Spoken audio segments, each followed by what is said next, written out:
업종 공략 업앤다운, 오늘은 KTB투자증권 영업부 이성훈 과장과 함께하겠습니다. 어서 오십시오. 네, 안녕하십니까. 자, 먼저 오늘 상승이 기대되는 업종부터 화면으로 확인해 보시겠습니다. 네, 이성훈 과장이 꼽은 상승 전망 섹터는 금속 광물 업종입니다. 하반기 안전자산 수요 지속 코멘트 해주셨습니다. 자, 금속 광물 업종, 안전자산 수요가 하반기에도 계속 이어질 것이다라고 봐야 되겠군요. 네, 우선 지난주에 이제 금 가격이 온스당 지금 2,000달러 돌파하면서 사상 최고치를 좀 기록했잖아요. 네. 그러면서 이제 우리나라도 고려해양 같은 이런 귀금속 관련된 종목들의 주가가 좀 심심치 않게 크게 좀 돌파를 했었는데, 지금 현재 분위기 같은 경우에는 이런 그 귀금속의 상승세는 하반기도 이어질 가능성이 크다라고 좀 볼 수 있겠고요. 우선 지금 실질금리 하락이 지금 지속되면서 지금 금가격 쪽 같은 이제 안전자산 쪽으로의 관심이 좀 모아지고 있는데, 특히 이제 연준 같은 미국의 연준 같은 경우에도 이 마이너스로 전환됐던 실질금리의 이런 정책 부분을 하반기에도 계속 이어갈 가능성이 지금 크다라고 좀 볼 수 있겠고요.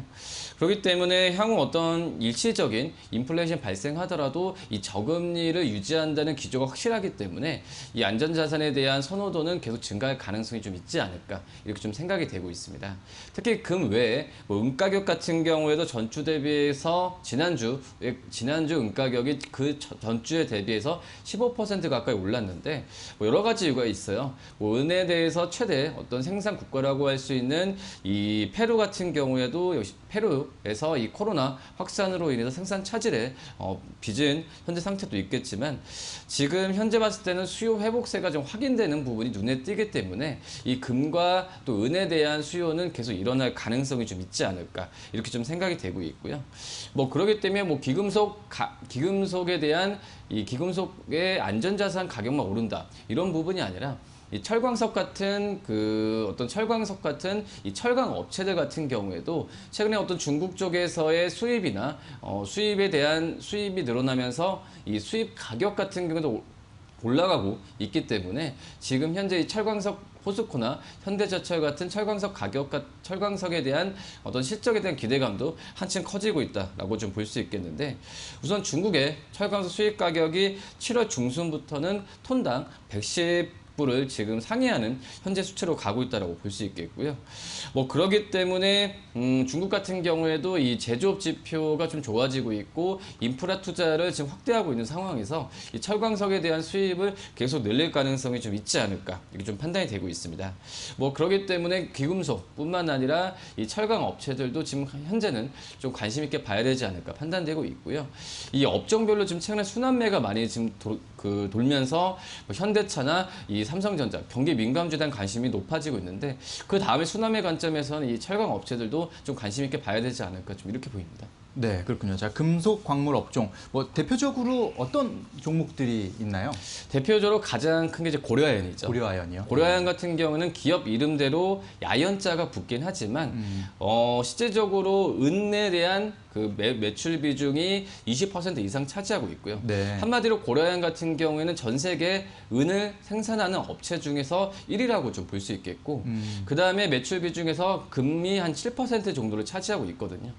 그러기 때문에 이 기금속 가격에 대한 상승 부분은 그대로 이 고려아연에 대한 이 실적에 대한 부분을 그대로 반영하고 있다라고 볼 수 있겠고, 그 다음에 풍산 같은 경우에도 어떤 동에 대해서 생산하는 업체라고 볼 수 있겠는데, 이 두 기업 다 최근에 주가가 좀 잘 가는 모습을 보여주고 있고, 그 다음에 역시 철강 업체들 같은 경우는 포스코랑 현대제철이 가장 크다라고 좀 볼 수 있겠는데, 네. 이 철강 업체에 대한 부분은 여러 가지 종목들이 있긴 하지만 대형주 위주로 봐야 되는 게 맞다. 왜냐하면 지금 최근에 그 반도체 쪽에서는 삼성전자, 그리고 이 자동차 업체에서 현대차가 가기 때문에 이 대형주, 업종화에서 대형주로 봐야 되는 게 맞지 않을까, 이렇게 보입니다. 네, 그렇군요.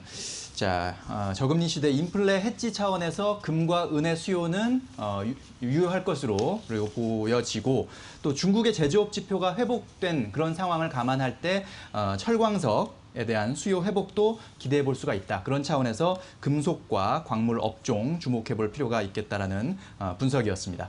자, 이번에는 피해야 할 섹터, 하락이 예상되는 업종은 과연 어떤 업종인지 지금 바로 화면으로 확인해 보시겠습니다.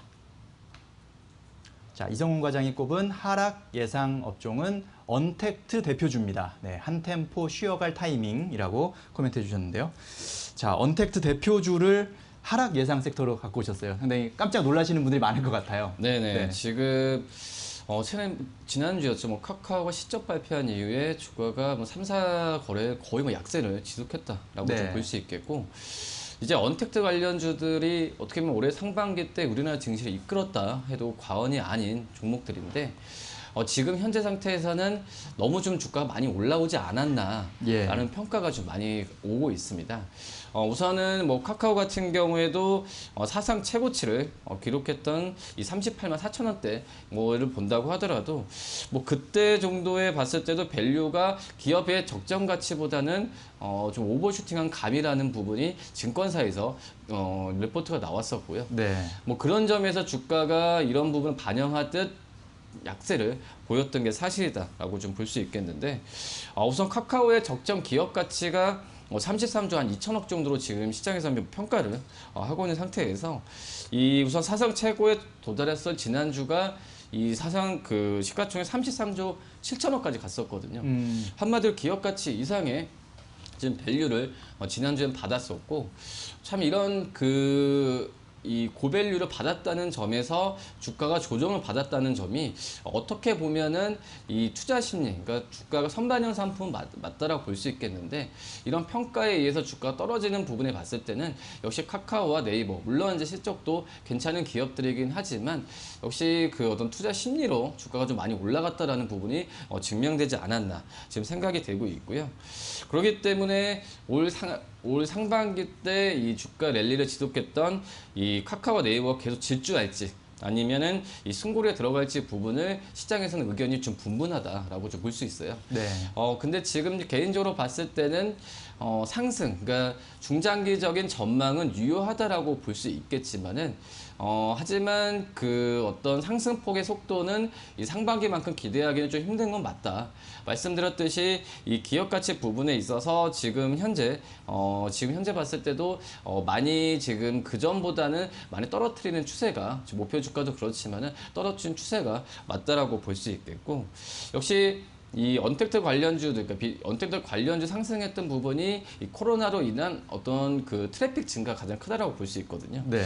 하지만 이제 생활 패턴이 물론 이제 코로나가 끝난 부분은 아니지만은 이 생활 패턴이 올해 상반기 때 이 트래픽 증가를 일으킬 만큼 이제 거리두기가 그렇게까지 나올 가능성은 제한적이다라고 볼 수 있기 때문에 이 트래픽이나 여러 가지 봤을 때도 올해 상반기가 피크지 않았을까, 피크라고 생각이 되고 있고, 물론 이 부분을 피크라는 부분은 성장률이 가장 피크였다고 생각이 되고 있고, 하반기부터는 이런 성장률 나오기는 좀 힘들지 않을까라고 생각이 되고 있습니다. 물론 이제 카카오나 네이버에 이런 코로나가 지속이 된다고 한다면 실적에 대한 기대감은 제가 자료를 준비했듯이 더 올라갈 수도 있겠지만은 지금 현재 분위기에서는 이 주가 상승을 상반기만큼 기대하기에는 좀 힘들다. 왜냐면 이 실적에 대한 이 평가 속도가 낮기 때문에 이런 부분은 좀 있다라고 생각이 되고 있습니다. 네, 그렇군요.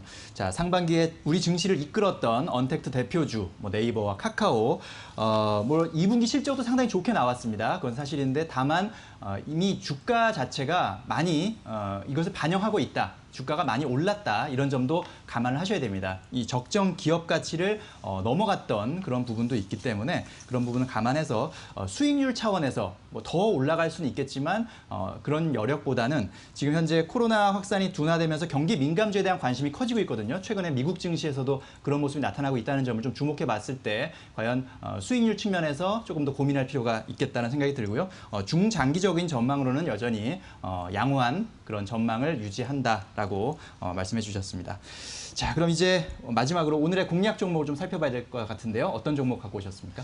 이제 지누스라는 종목을 좀 말씀을 드릴 텐데요. 네. 어제 실적을 발표했어요. 2분기 실적을 발표했는데 287억을 좀 발표했습니다. 우선 시장 예상치가 250억대 수준이었지만 그 이상의 그런 실적을 좀 발표한 현재 상황이고, 이 지누스 같은 경우에는 이 매트리스를 만드는 업체인데, 이 매트리스뿐만 아니라 이 침대, 가구 쪽을 만드는 업체입니다. 특히 이제 지누스가 작년도 그렇고 올해 상반기 때 화제가 됐었던 부분은 이 지누스만의 특징인데요. 바로 이제 미국 쪽에서의 온라인 매트리스 판매 부분이 가장 큰 어떤 매출 구조라고 좀 볼 수 있겠고요.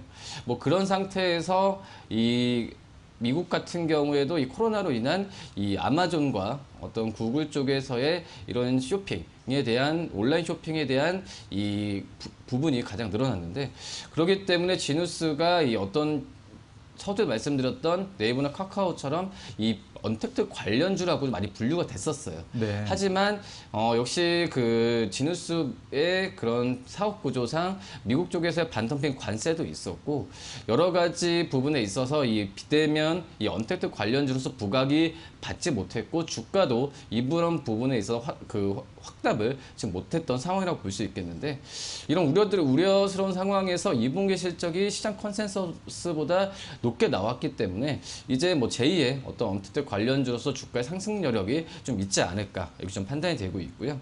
한마디로 이제 온라인 중심 사업 모델이 이제 이 코로나가 지속이 된다고 한다면 계속해서 부각이 받을 가능성이 좀 있지 않을까 이렇게 생각이 됩니다. 그리고 지난달에 미국 현지의 공장 증설을 위해서 미국의 부동산을 좀 인수한 그런 이슈가 터졌는데, 뭐 그렇기 때문에 이런 부분에 있어서 이 반덤핑에 대한 리스크를 줄이면서 주가에 대한 탄력이 기대하지 않을까 이렇게 판단이 되고 있고요. 뭐 그렇기 때문에 현지의 공장 증설하면서 생산이나 이런 리드 타임에 대한 축소 부분이 시장에서 강하게 좀 반영이 되면은 2분기 때 280억대에 290억 가까운 영업이 올렸지만은 3, 4분기 때는 분기마다 300억대 이상의 그런 실적에 대한 기대감을 갖고 가지 않을까 이렇게 판단이 되고 있습니다. 한마디로 이 코로나로 인해서 실적 타격이 안 받고 언택트 관련주로 분류가 될 가능성이 큰 걸 본다고 한다면 이 지누스에 대한 하방 실적도 기대감이 크고, 뭐 어제 거래량과 함께 주가가 좀 그 양봉을 띈 모습 보여주었는데 많이 안 올랐어요. 안 오른 상태에서 어떤 그 주가에 대한 상승 여력은 또 기술적인 면에서 충분히 좀 있지 않을까 이렇게 생각이 되고 있고, 우선 증권사들 같은 경우도 목표 주가를 거의 뭐 13만 원대 이상으로 계속 잡고 있는데 네. 우선 지금 현재 가격과 괴리가 크기 때문에 지금 현재 매수해도 괜찮지 않을까 판단되고요. 1차적인 목표가는 9만 5천 원을 좀 말씀을 드리도록 하겠고 손절가는 8만 원 말씀드리도록 하겠습니다. 네. 자, 오늘 상승 예상 섹터는 금속 광물 업종이고요. 하락 예상 업종은 언택트 대표주였습니다. 그리고 오늘의 공략 종목으로 지누스까지 살펴봤습니다. 저희가 전해드리는 투자 정보는 잘 활용하시고요. 투자에 대한 판단은 시청자 여러분의 몫이라는 점 다시 한번 말씀드립니다. 네, 이성훈 과장님 오늘 말씀 잘 들었습니다. 감사합니다. 네, 감사합니다.